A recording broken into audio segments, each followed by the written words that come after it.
Quand Douda entendit les gémissements étouffés derrière la cloison en tôle, il sut que sa vie ne serait plus jamais la même. C'était la voix de sa femme, et ce n'était pas lui qui la faisait crier. Le bidonville de Djomakro, en périphérie d'Abidjan, était un enchevêtrement de tôles rouillées, de ruelles sablonneuses et de rêves trop grands pour les murs trop petits. Là-bas, la misère et la joie vivaient en colocation. Les enfants couraient pieds nus, les femmes riaient fort, les hommes jouaient aux dames avec des capsules de bière sur des planches de bois. Douda, un jeune trentenaire musclé, réparait des ventilateurs et des radios dans une échoppe qui ne tenait que grâce à la volonté de Dieu et 2 clous tordus. Il était connu pour son sourire charmeur, ses blagues salaces et surtout pour sa femme, Aïssata. Une beauté naturelle, peau ébène brillante, courbe voluptueuse qui faisait bégayer les vendeurs de garba, yeux en amande et fesses qui semblaient danser au rythme de chaque pas. Leur maison en tôle, 2 pièces minuscules, sentait toujours bon le poisson braisé et l'amour. Enfin, jusqu'à cette nuit-là, Douda était rentré plus tôt du maquis où il bricolait parfois les enceintes des DJ. À peine avait-il posé le pied sur la dalle fissurée de leur cour qu'un bruit étrange lui glaça le dos. Des gémissements, des coups de rein, un souffle connu. Sa femme. Il ne créa pas. Il écouta. Puis il recula, les yeux rouges, le cœur en miettes. Il ne vit pas le visage de l'homme, mais il reconnut la montre posée au sol. Une Rolex fausse que portait le grand Mike, un revendeur de téléphones d'occasion et un ami d'enfance. Le lendemain, Aïssata agissait comme si de rien n'était. Elle servit le riz, lui sourit, se pencha pour ramasser une serviette, exposant ses hanches généreuses comme un poison sucré. Douda ne dit rien.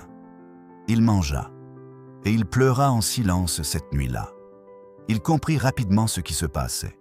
Grand Mike offrait de l'argent, des mèches brésiliennes, des habits de luxe.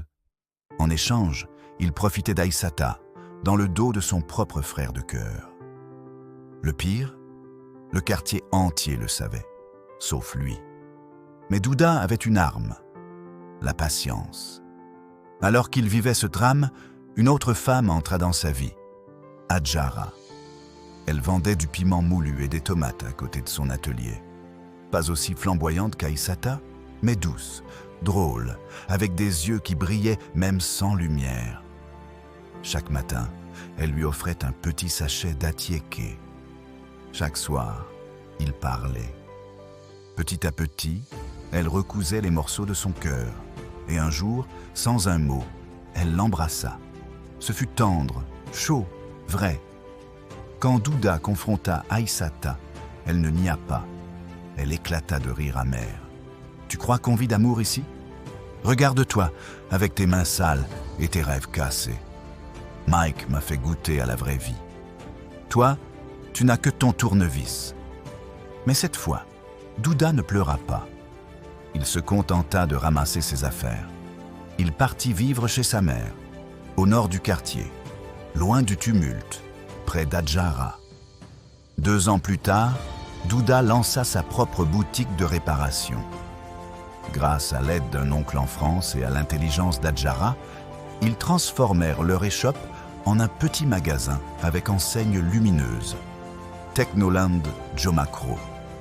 Il employa 3 jeunes du quartier.